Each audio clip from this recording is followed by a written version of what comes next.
Alright guys, so as you can see, CZ is about to do mead.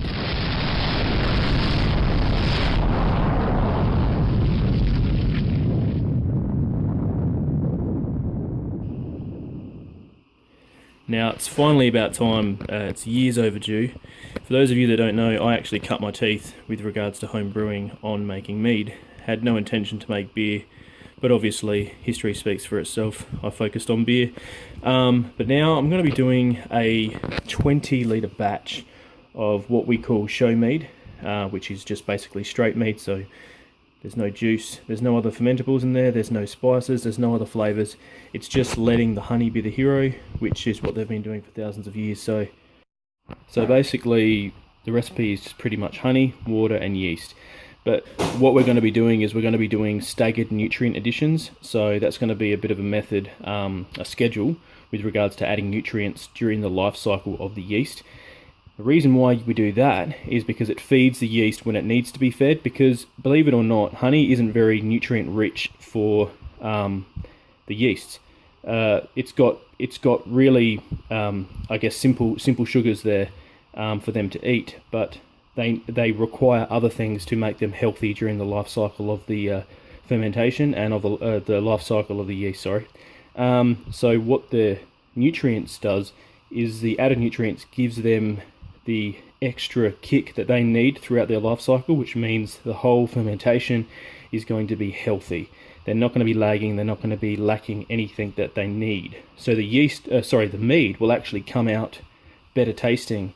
And believe it or not, you can actually have a mead that's ready in a month to drink. I've proven it myself, it happens, people do it all around the world. There is a myth that is pretty much your mead needs to be aged 10 years or whatever. Admittedly, if you don't do staggered nutrient additions and you have a very dry mead, well, you are going to have to let that mellow out, and sometimes years will need to be taken into account. I've experienced that a bit of the hard way too. But if you do the right thing by the yeast, they will do the right thing by you. So here we go. This is what I call the dump and shake method, and I'll show you why.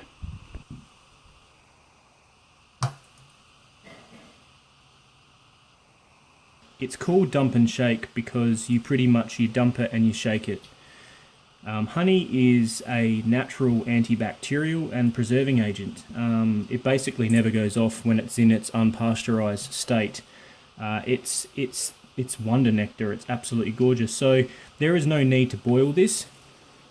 You actually can take away some of the complexities in the smell and the flavor department if you do that. And any little bits of pollen and bees' legs and stuff like that gets put in it is actually just a little bit of extra protein, so don't mind that at all. So we're going to get all this in. On to the next one. Here we go. Now I'm doing 9 kilos of honey here. When I fill it up to the 20 litre mark, that's going to give me a mead that'll hit around about a gravity of about 17-18% ABV. The key with that is you choose a yeast, which I'm choosing the D47, which is a fantastic mead yeast. It dies off at 14%, so that leaves you with, say, 4 points of sweetness, residual sweetness, which means you don't have to back sweeten. It is the easiest way to get the mead exactly how you want it to be. Rely on the yeast and the original gravity. So the key is choose a yeast that'll die out at the percentage you want, and make sure that the original gravity will always go a little bit higher, so you've got those points of residual sweetness. Alright guys, so what I've done is I added the other bucket or container of honey, and I filled it up to 20 litres. I might just top that up a little bit, but it's just vigorous shaking. You can use a sanitized whisk, whatever you want. Make sure all of that's dissolved, all the honey, and it's pretty much spot on 40. But once I top this up just a little bit more, I'll probably average it out to about 37, 38 gravity. So we are spot on. The yeast has been rehydrating for 15 minutes. I'm going to throw that in a minute. But the other important step is after you pitch the yeast for the first time, you need about 2 grams of DAP and 4 grams of yeast nutrient, and mix that in really, really well. Okay, and the DAP is the diammonium phosphate, I think, and you can use lots of different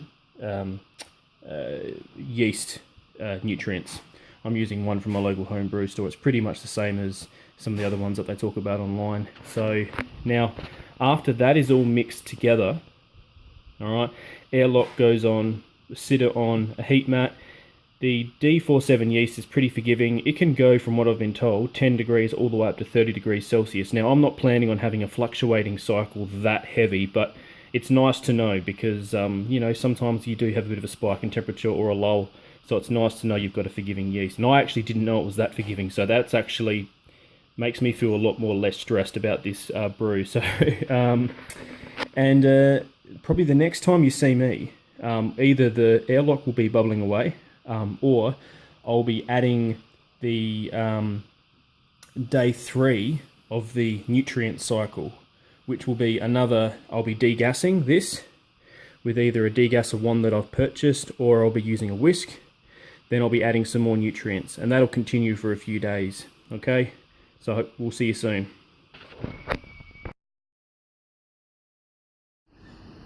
Okay guys, so this is day 1. I've got my little self-made little do-it-yourself degasser wand, which I've used in previous meads. Pop this in and degas it a little bit. So here we go.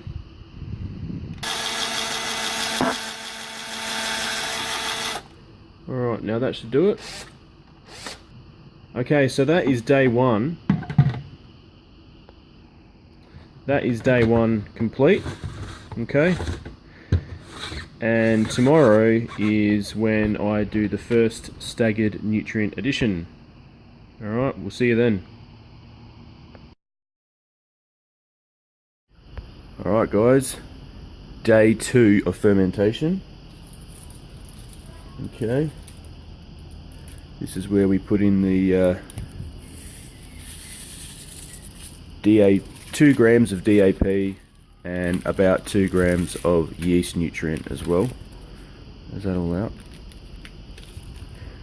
Yeah, it's good enough. And then we gently stir it.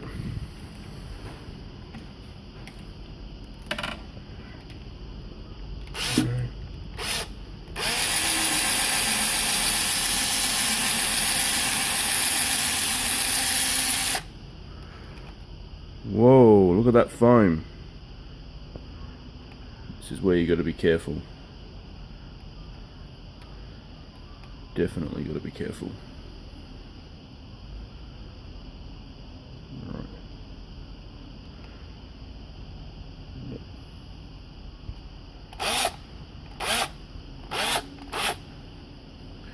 So this is a bit of degassing as well, guys. You just got to be careful when you do it. All right.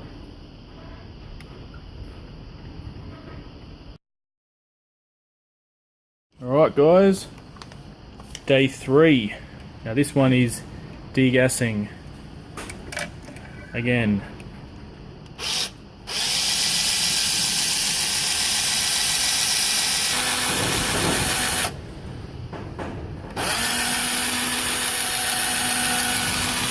Wow, definitely foams.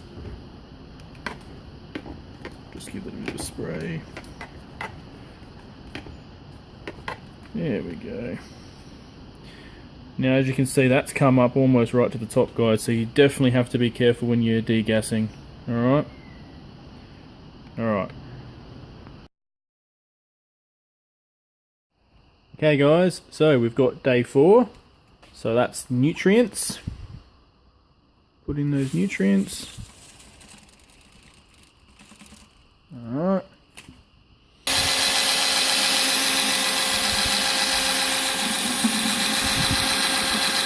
Smells absolutely divine, and the yeast is going to love that food.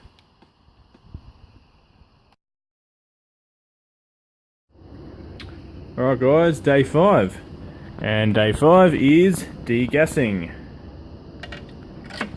Here we go. All sanitised. And here comes the foam.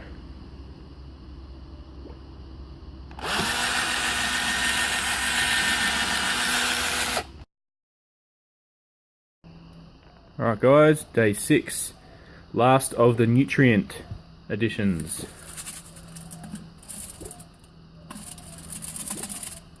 Stir that around just a little bit first normally, and then I'll get that in there. Alright, so I'm going to continue stirring this a bit guys. As I said, this is the last day of the nutrient additions, day number 6. Day number 7 and 8 is just going to be degassing, and then we're going to be letting it clear. Day 7 means degassing.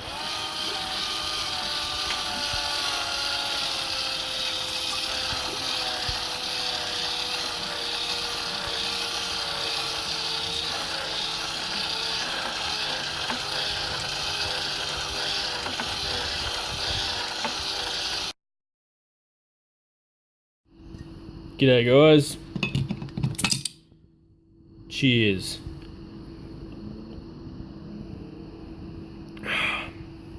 It's the last day of the nutrient slash degassing schedule. Okay. So day number 8. And day number 8 is just some degassing.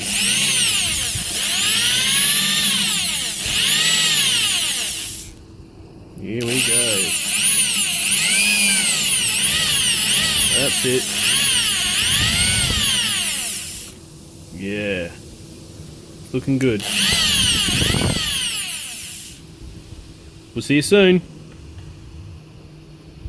Alright guys, so the gravity has been consistently 1.020, which means that this mead is pretty much 15.7 or roughly around there percent ABV, and it still has residual sweetness because there was no way that I was going to waste the hydrometer reading or the test tube. I threw that back. It tasted gorgeous.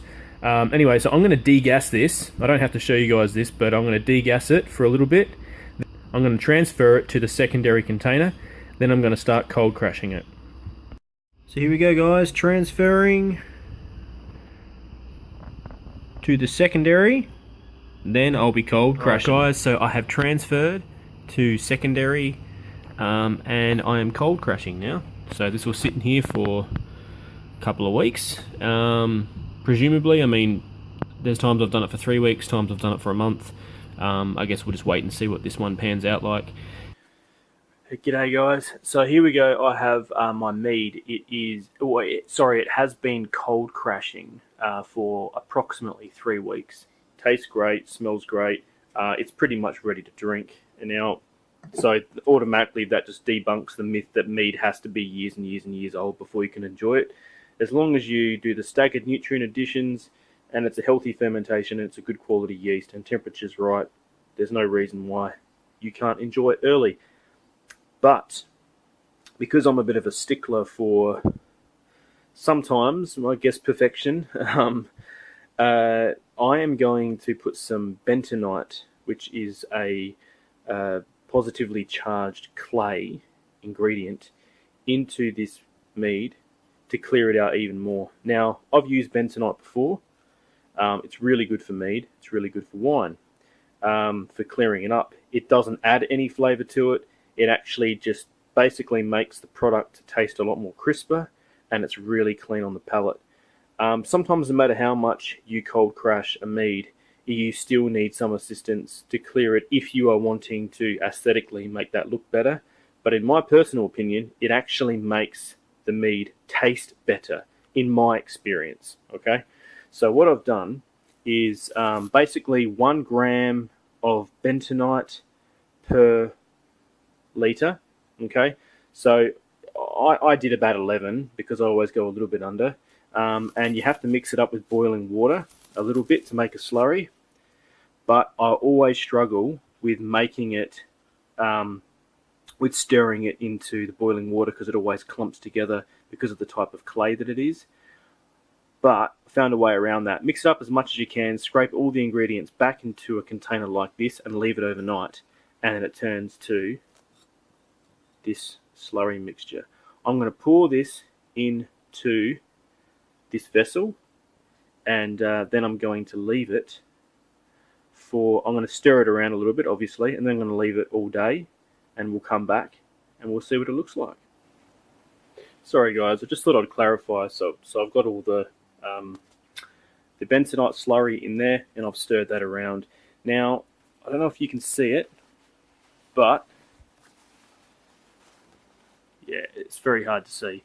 Anyway, the bentonite is positively charged clay, and what that does is it attaches itself to some like the proteins and the yeast haze, the stuff that's still in suspension. It binds it to it because it's charged, and then it falls down to the bottom. That's how it clears. G'day guys, so here we go, update. I have put in the bentonite.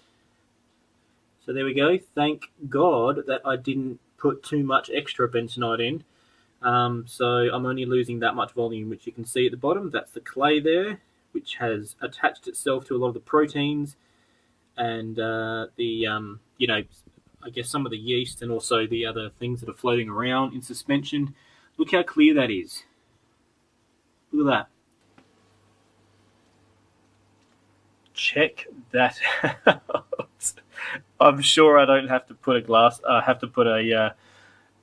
You can see my finger through that. Look at that. Hello.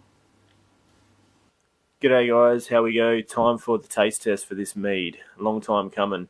Now guys, just so you know, this mead did pretty much take me about a month all up. But the reason why this has taken a long time for me to get to the tasting is just because life's been busy. But this is still a very young mead. So here we go. Show you what it looks like.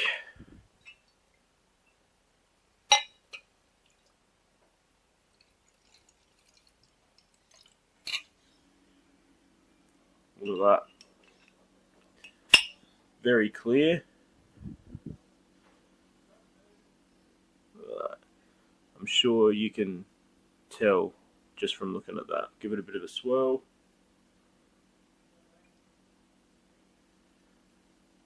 Get some legs on it. Look at that. Look at those legs. So I love that colour. It's absolutely gorgeous. Clear to treat. I'll give it a nose. Now what you get off the bat is you get the honey, obviously. This is a straight show mead, which means that it's just basically yeast, water, and honey, but obviously with some added yeast nutrients. Now guys, you don't get, off the bat, you don't get a heavy pungent alcohol smell, although this actually is 16% ABV. So the final ABV was 16%. Look at those legs. Oh my gosh. People pay good money for legs like that. So anyway, this is a semi-sweet mead. So there was no back sweetening required because I did the point of sweetness method, which I'd explained in the video, which was basically choose a yeast that drops out at the ABV that you want, and then always make sure your original gravity is a little bit higher, just so you have those residual points of sweetness, which means you don't have to back sweeten. Admittedly though, when you do it that way, you do have a very high ABV mead, but I'm not a fan of 10% mead. I like mead to be quite high in alcohol. It lasts longer. Yeah, anyway, this is room temperature. Cheers.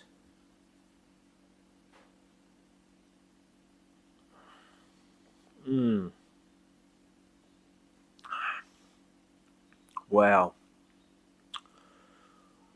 Wow. Wow. Okay, so one of the things about this is the first thing you get is the sweetness, but then it dies away, and that's what I really love about how this turned out, because it's gives you the impression that it's quite sweet to start with, but then your palate just becomes really clean, and you taste a little bit of the alcohol. It's not overpowering.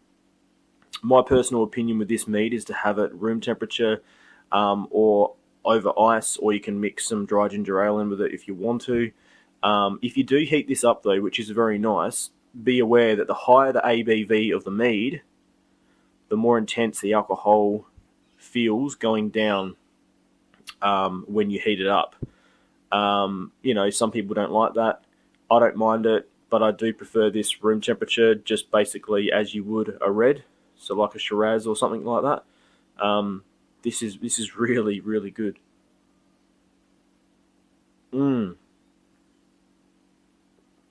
So guys, it just goes to show you this mead tastes like it's aged, all because I did the staggered nutrient addition.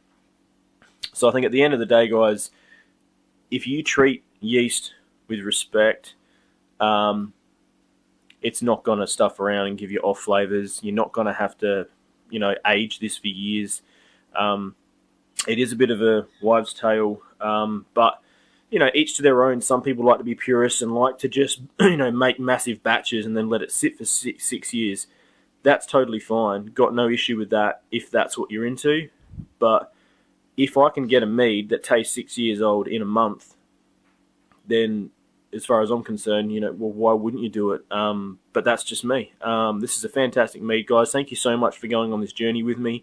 I cut my teeth on with brewing on mead, so it's nice to go back in time, I guess, to how I started my brewing venture. And I'm proud of this because